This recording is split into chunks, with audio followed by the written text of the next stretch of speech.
j'aimerais vous parler de choix, de décision. Comme je l'ai dit, vous avez décidé ou pas de venir ici, mais une chose est certaine, c'est Dieu qui vous a voulu. Et je veux vous amener à réaliser que vos choix vont conditionner l'endroit où vous allez passer l'éternité. Vous êtes la somme de tous les choix que vous avez faits dans votre vie. Voilà le résultat. Et il y a des décisions qu'on prend dans notre vie qui sont déterminantes, qui vont nous amener dans une autre vie, dans une autre manière de vivre, une manière de nous comporter. Il y a des choix, des décisions qui sont importantes. Il y a des décisions qui vont faire de nous des hommes nouveaux.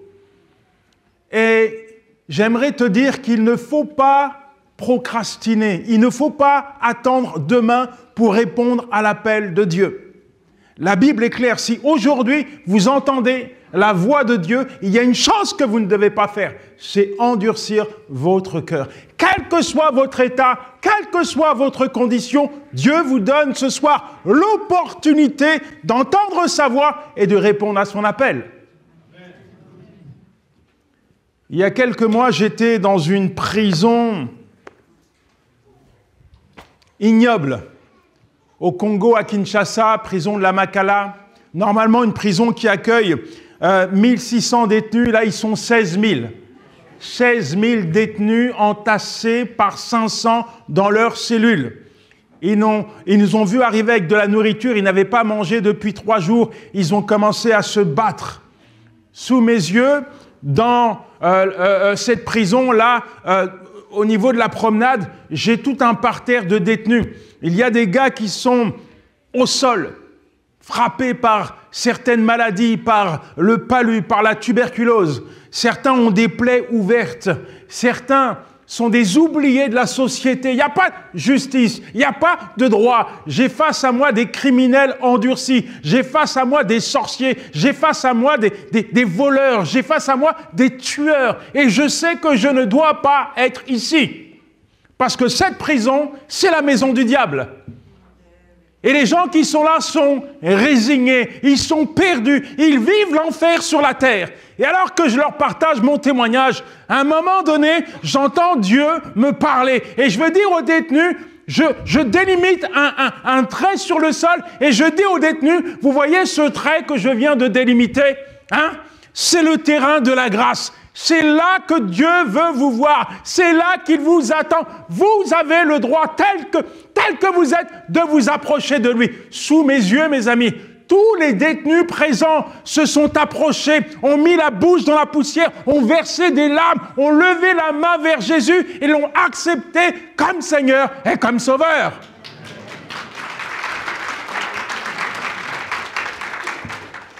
Tant que tu es sur la terre, tu as encore le choix de décider.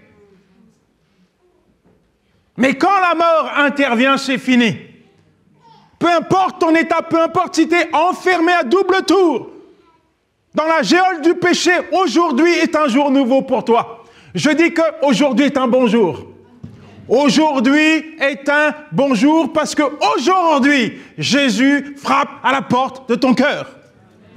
On va aller dans un texte, Luc, chapitre 16, versets 19 à 31. On va peut-être l'afficher. Et vous allez voir, dans ce texte, il y a en fait 2 personnes. Il y a un riche et un pauvre. Et la Bible nous dit que l'homme riche mène une joyeuse vie. Il ne manque de rien. Chaque jour, il se nourrit des mets les plus succulents. Et il y a ce pauvre qui est là couché devant son portail. La Bible nous dit que ce pauvre est couvert d'ulcères, que les chiens viennent laper ses plaies, que son seul désir est de se rassasier des miettes, des ordures de la table du riche. Et puis à un moment donné, les 2 vont mourir. Et là, il se passe quelque chose.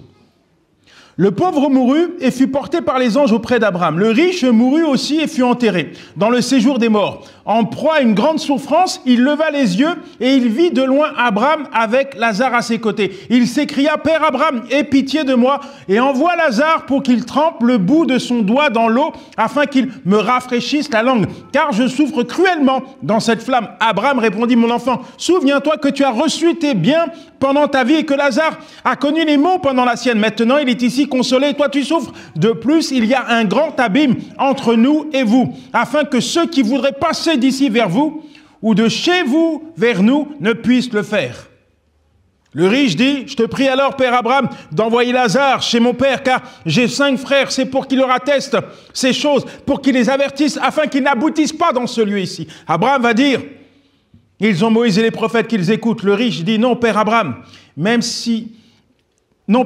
si quelqu'un vient de chez les morts vers eux, ils changeront d'attitude. » Abraham lui dit alors, « S'ils n'écoutent pas Moïse et les prophètes, ils ne se laisseront pas persuader par quelqu'un qui ressuscite. » Donc, comme je le disais, il y a 2 tableaux, 2 personnes. Et l'homme riche, il mène une joyeuse vie, il ne manque de rien. Et le pauvre, sa vie, c'est un supplice, une galère. Et les 2 vont mourir. À leur enterrement, j'étais pas là, mais je suis certain que cet homme riche a dû attirer les foules. On a dû peut-être amener une fanfare. Peut-être certains hommes politiques ont dû faire les éloges, un discours à son égard. Peut-être même qu'on a mis une rue à son nom. Parce que c'était un homme qui était riche. Mais sa fin, elle est tragique. Et c'est pas parce qu'il était riche qu'il termine en enfer. Non. C'est parce que dans son cœur, il avait décidé de ne pas répondre à l'appel de Dieu. C'est une parabole qui est très intéressante, qui est partagée par Jésus. Et il nous parle également d'un homme pauvre. L'homme pauvre, il n'a rien sur la terre, mais c'est un milliardaire spirituel. Et quand la mort vient le prendre, on le retrouve tout droit dans la présence de Dieu, dans le sein d'Abraham. Pour lui, c'est fini la misère. Il n'y avait personne à son enterrement. Il n'a pas d'argent. Certainement qu'il a été enterré jeté dans un caveau municipal. Personne n'était là pour faire un discours à son égard. Mais il est accueilli par Abraham dans la présence de Dieu. C'est fini la galère. C'est fini le calvaire pour lui. Désormais, c'est la paix, la joie pour l'éternité. La Bible dit que la vie est une vapeur qui paraît pour un peu et qui disparaît. La vie, c'est une vapeur. On pense que la vie nous appartient, mais la vie ne nous appartient pas. Il y a des choses que l'or et l'argent ne sauraient produire dans ta vie. Qu'as-tu payé pour le souffle de vie? Qu'est-ce que tu as payé pour respirer encore maintenant? Qu'as-tu payé? Et souvent, on pense que parce qu'on est riche, et encore une fois, il n'y a rien de mal à être riche. D'ailleurs, si vous avez trop d'argent, n'hésitez pas. Mais l'argent est un bon serviteur, mais c'est un mauvais maître. Et aujourd'hui, on le voit, beaucoup pensent être à l'abri du malheur parce qu'ils ont des richesses. Mais la réalité, c'est qu'un jour, la mort vient. Et ce n'est pas tes richesses qui vont te sauver. Non, c'est ta foi en Jésus-Christ qui te permettra d'accéder dans le royaume de Dieu.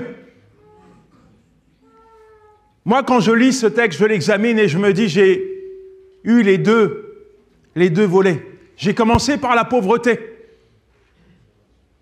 On manquait de tout à la maison, on n'avait rien à manger, pas d'électricité. Moi, c'était une galère. J'étais le souffre-douleur de ma belle-mère. Et je faisais les poubelles pour manger. Plus tard, pour me sortir un peu de ma misère, j'ai commencé à voler. Et j'ai gagné de l'argent. Je me suis retrouvé en prison à l'âge de 15 ans. 15 ans dans une prison. La justice pensait me donner une punition. Mais non, elle m'a donné une opportunité pour évoluer dans le monde de la délinquance. Parce qu'à la Cité, ce qu'on disait à propos de la prison, c'est que c'est une école, c'est la faculté de la délinquance. Tu rentres avec un CAP, tu sors avec un master. Alors, je n'ai pas pris mon incarcération comme une punition, mais comme une opportunité pour évoluer dans la délinquance. Parce que pour moi, c'était la seule issue qui était susceptible de me sortir de ma misère. Et le temps est passé et j'ai gagné de l'argent. Malheureusement, je me suis mis à voler, je me suis mis à dealer, à vendre de la drogue, à recruter des gens qui vont vendre pour moi partout dans la capitale. Et j'ai eu de l'argent. Mais je me revois encore, couvert d'argent, de bijoux, de beaux habits, le cœur vide, mon âme desséchée dans cette chambre d'hôtel. Et là, quand je regarde ma vie, malgré que j'ai de l'argent dans les poches, je sens un vide que personne, qu'aucune richesse, qu'aucune drogue ne saurait combler. Alors je prends un couteau et toute la soirée, je vais mettre ce couteau sur mon bras. J'essaye de me mutiler, de me sectionner les veines, de mettre fin à mes jours, parce que la vie pour moi est un calvaire. Je ne vais pas aller jusqu'à commettre cet acte irréparable, mais après quoi je vais appliquer une autodestruction vis-à-vis de ma propre personne, sans limite, sans limite. En fait, pour moi, la mort me paraissait une issue, une fin, une réponse à ma misère. Mais, vous savez, parfois on fait des choix, on pense qu'on contrôle quelque chose, mais on ne contrôle rien du tout. Parce que, parfois, il y a ce qu'on veut, mais il y a surtout ce que Dieu veut. Je dis, il y a ce que nous avons prévu, mais il y a surtout ce que Dieu a prévu qui s'accomplit dans la vie de l'homme. Et bien souvent, Dieu nous conduit dans des endroits où on a l'impression qu'on ne va pas s'en sortir. On a l'impression qu'on se retrouve sur les genoux, sans repère, sans appui. Et c'est là, boum, qu'il rentre en action pour changer, transformer notre vie. Pour moi, ça a été la prison. Le paradoxe total. Alors que je pensais être fini, terminé, que j'encourais une peine de 20 ans et que je me retrouve en prison, que tout le monde m'a abandonné, que cette fois, je n'ai plus d'argent dans les poches, qu'il n'y a plus personne qui s'occupe de moi. Il y a une femme qui vient me voir et qui me partage le message de l'Évangile. Ce que j'ignore, c'est que cette femme, dans le secret, elle prie pour moi. Elle prie pour que Dieu touche mon cœur. Elle prie pour que Dieu change ma vie. Et c'est dans cette prison, dans ce lieu impur, où personne ne vous mettre les pieds, que moi, Yanis Gauthier, j'ai expérimenté l'amour de Dieu. C'est là que Dieu a fait la paix avec moi. Et je peux le dire ce soir, là où le péché abonde, la grâce de Dieu, elle surabonde. Alors, quelle que soit ta vie, que tu sois riche ou pauvre, ce n'est pas un problème pour Dieu. Ce qui est plus important, c'est l'état de ton âme. Je dis l'état de ton âme est important pour Dieu, parce que tu as de la valeur pour lui. Je dis que tu as de la valeur pour Dieu. C'est pour ça qu'il t'a convoqué ce soir. C'est pour ça qu'il te parle ce soir. C'est pour ça qu'il veut poser sa main sur toi ce soir. Parce que tu as une valeur inestimable à ses yeux. Et peut-être que tu es en train de te dire, mais moi, je ne vaux rien. Toute ma vie, on m'a mis de côté. Mes parents ne m'ont pas voulu. Je suis une erreur, un accident de la route. Hein? Mes parents ne m'ont pas voulu. Je suis un enfant non désiré. Hein? Peut-être que tu te regardes au travers des étiquettes qu'on t'a collées. Je ne sais pas quelle étiquette on t'a collée. Peut-être que tu te regardes au travers de tes péchés. Je ne connais pas ton péché, mais je sais une chose, Dieu t'aime. Je dis que Dieu t'aime. Personne ne peut connaître ta valeur mis à part Dieu. Même tes parents ne peuvent pas connaître ta réelle valeur. Ils peuvent t'aimer, mais ils ne connaissent pas ta réelle valeur. Tu sais pourquoi ? Parce que ce n'est pas ton père, ce n'est pas ta mère qui t'a créé. Le jour où tu es arrivé sur la terre, c'est le jour où ta mère t'a enfanté. Mais le jour où tu as été créé, c'est le jour où ton Créateur, l'Éternel, ton Dieu, t'a créé dans sa pensée. Alors j'aimerais te dire quand même, tu n'es pas un accident. Tu n'es pas une erreur. Non, tu as été créé avec attention, avec amour. Dieu t'a créé avec amour, avec une intention. Et peut-être que jusqu'à aujourd'hui, tu vois, tu ne le savais pas. Résultat, tu étais dans les ténèbres. Tu étais en vie, mais tu étais mort spirituellement. Mais aujourd'hui, Dieu se révèle à toi. Aujourd'hui, la lumière de Dieu veut entrer dans ta vie. Cet homme riche, c'est à son tour de devenir un mendiant. Quelques secondes, quelques heures auparavant, il ne manquait de rien. Il menait joyeuse et brillante vie. Il mangeait du caviar, du foie gras. Et là, tout à coup, c'est un mendiant, il a soif. Il buvait du champagne il y a quelques heures. Maintenant, il veut juste boire un peu d'eau. La vie peut changer du tout au tout. En une fraction de seconde, ta vie peut changer.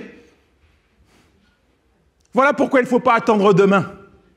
Voilà pourquoi il ne faut pas remettre à demain ce que tu peux faire, ce que Dieu te demande de faire aujourd'hui. Dis à ton voisin, arrête de procrastiner. Peut-être que Dieu est en train de te dire, arrête de me tourner le dos. Peut-être que toi, tu es jeune, tu te dis, non, j'irai à l'église quand je serai vieux. C'est pour les vieux, la Bible. Peut-être que Dieu est en train de te dire, arrête de pécher, arrête de te détruire. Et toi, tu dis, j'ai le temps. Demain, demain, demain. Mais peut-être que demain n'arrivera jamais. Demain peut devenir ton pire ennemi parce que demain, tu ne sais pas ce que ton lendemain va enfanter. Aujourd'hui, dis à ton voisin, c'est aujourd'hui que tu dois te décider.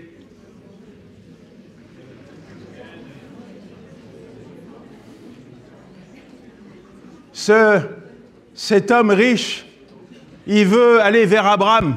Abraham lui dit, c'est pas possible. Il y a un fossé infranchissable. La Bible dit que le salaire du péché, c'est la mort. Le salaire du péché, c'est la mort. Mais le don gratuit de Dieu, c'est la vie éternelle en Jésus-Christ. Et en fait, il faut que tu réalises que Dieu ne veut voir personne en enfer. Le désir de Dieu, ce n'est pas que le pécheur se meure, mais c'est qu'il se repente, qu'il change de conduite et qu'il vive. Et ce n'est pas Dieu qui te conduit en enfer, c'est tes choix. Si sur la terre, tu as décidé de suivre ta propre volonté, de vivre comme cet homme, pour toi, d'en faire qu'à ta tête, pourquoi tout à coup, quand tu vas aller là-haut devant Dieu, tu vas vouloir rester avec lui pour l'éternité? Ce sont tes choix qui te rapprochent ou qui t'éloignent de lui. Mais le désir de Dieu, c'est de rester avec toi aujourd'hui, demain et pour l'éternité. Ça, c'est le souhait de Dieu. Le don gratuit de Dieu, c'est la vie éternelle en Jésus-Christ. Cet homme, à présent, se transforme en évangéliste. Auparavant, il ne voulait pas entendre parler de Dieu. Maintenant, c'est un évangéliste. Il plaide pour ses frères. Il veut que Abraham envoie le pauvre pour prêcher l'évangile à ses frères. Mais c'est pas possible. Abraham va lui dire, ils ont Moïse, les prophètes, qu'ils écoutent. Aujourd'hui encore, Dieu nous parle. Je dis qu'aujourd'hui encore, Dieu te parle tantôt d'une manière, tantôt d'une autre. Mais si tu n'entends pas la voix de Dieu, ce n'est pas parce qu'il ne parle pas, c'est parce que tu ne veux pas l'entendre. Dieu parle de tellement de manières, Dieu parle. Mais parfois, les cœurs sont tellement endurcis. Nous sommes à Halloween. La Bible nous annonce que dans les derniers temps, on appellera les ténèbres lumière, le mal le bien. On le vit, on le voit chaque jour. Et on voit les conséquences également du péché. On voit les conséquences du péché. J'aimerais te dire, c'est des faits. Il y a une rétribution. Il y a un salaire lié au péché. Le péché n'est pas gratuit. Je dis que le péché n'est pas gratuit. Il y a un prix au péché. Il y a un prix. Tout ce que le diable fait dans la vie d'un homme est dans le but de le détruire. L'objectif du diable, et je ne suis pas là pour lui faire de la publicité, mais l'objectif du diable, c'est d'emmener un maximum de personnes en enfer. L'enfer étant sa destination finale. Et la Bible est claire, c'est le prince de ce monde de ténèbres. Le péché est partout. Il touche tout le monde. Et au travers du péché, le diable amorce, attire, appâte. Viens, je te donne. Viens, je t'en donne encore. Viens, je t'en donne encore plus. Et puis il y a le salaire. Mais la bonne nouvelle du jour, c'est qu'il ira tout seul en enfer. Ta destination à toi, c'est la patrie céleste, le royaume de Dieu. La mort. Le mot, aujourd'hui, ne fait plus peur. Aujourd'hui, on a l'impression que les gens pensent qu'ils vont ressusciter quand ils vont mourir. Pourtant, quand la mort intervient, c'est fini. Tu ne ressuscites pas sur la terre. Non, tu n'as pas cette vie. Tu n'en as qu'une. Et quand Dieu coupe le fil de ta vie, c'est terminé. Auparavant, je pensais que la mort, c'était pour les vieux. Que la mort était loin, loin. Elle était pour les autres. Lorsqu'on me parlait de mort, c'était soit au travers des médias, soit en me parlant de quelqu'un, mais qui n'était pas dans ma vie. Jusqu'au jour où on m'apprend que mon grand frère s'est fait assassiner. Alors l'histoire, elle est simple. Mon frère et moi, on a 2 années d'écart. Un soir, mon frère, complètement explosé à l'alcool, à la cocaïne, est dans un restaurant. Il a une altercation avec une bande de jeunes qui décident de mettre fin à ses jours en lui tirant 3 balles dans le corps, dont une en pleine tête. Et alors qu'il est en train d'agoniser au sol, on vient, on lui arrache ses bijoux et on lui casse des bouteilles sur la tête. Je suis convoqué à l'Institut médico-légal pour reconnaître le corps de mon frère. J'ai 28 ans. On me demande d'aller reconnaître le corps de mon frère qu'on a placé derrière une vitre. Il est recouvert d'un drap. Et là, la mort me touche de plein fouet. À cet instant, je suis chrétien. Et je prends en considération la valeur des choix, la valeur de la vie. Tout comme je prends en considération que mon frère, il est mort, qu'on ne peut pas le faire revenir, que c'est fini. Quelques jours plus tard, on procède à son enterrement. Beaucoup de gens étaient là. Mon frère était très connu. J'ai porté le cercueil de mon frère. Et alors qu'on marche sur ce petit chemin de terre, je sens le poids de son corps.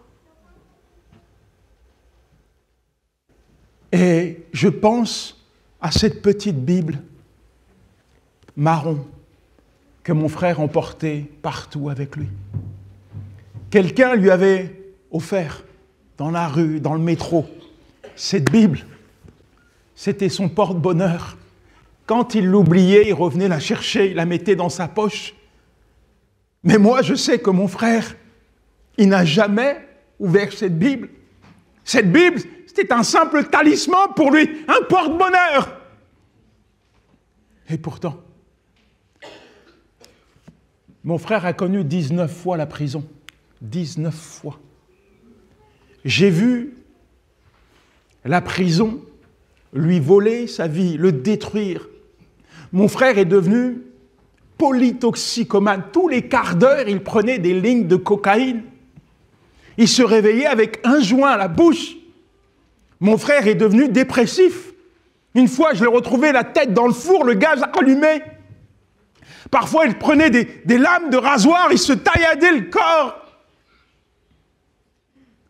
Et là, quand je pense à cette Bible qu'il emportait partout avec lui, je lui en veux. Parce que je me dis qu'à chaque fois qu'il prenait cette Bible, c'est Dieu lui-même qui frappait à la porte de son cœur. À chaque fois qu'il emportait cette Bible avec lui, c'est Dieu lui-même qui lui parlait, c'est Dieu lui-même qui lui disait « Hé, mon enfant, mais donne-moi tes souffrances, donne-moi tes addictions, donne-moi tout ce qui te détruit. Même si ta vie n'a plus de valeur, confie-la moi parce qu'à mes yeux, elle a une valeur inestimable. Donne-moi ta vie, je vais lui redonner un sens. Donne-moi ta vie. » Mon frère est mort avec une Bible dans la poche sans avoir donné sa vie à Jésus. Mon frère est mort avec une Bible dans la poche sans avoir donné sa vie à Jésus. Pourtant, pendant des années, Dieu n'a cessé de lui parler.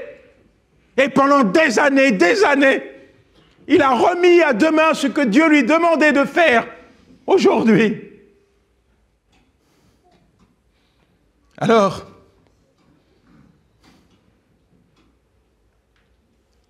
que sert-il à un homme de gagner le monde s'il perd son âme? Que donnera un homme en échange de son âme?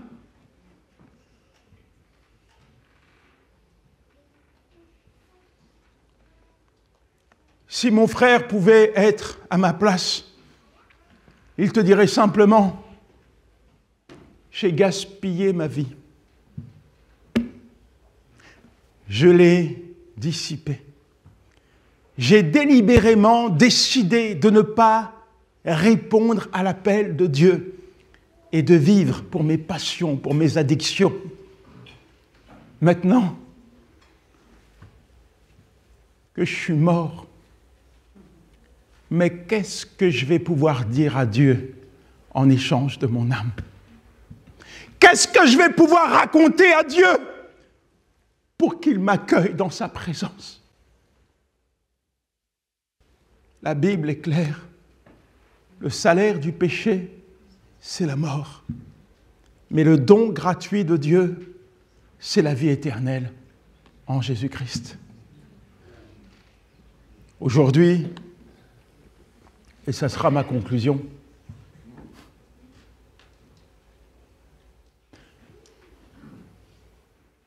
je sais qui je suis.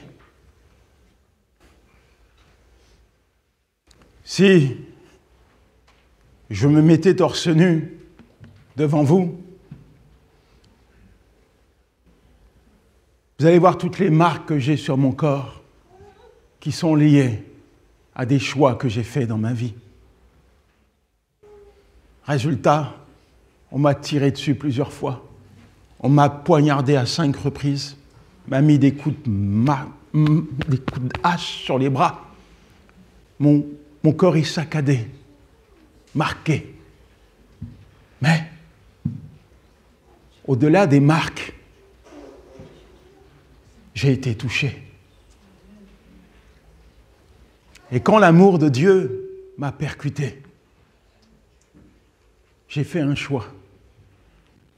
J'ai pris une décision que je n'ai jamais regrettée.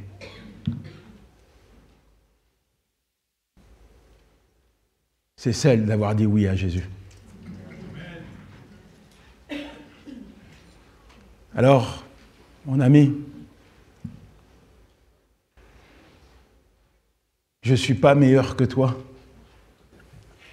Et la seule différence, peut-être, entre toi et moi, se résume à un choix, une décision.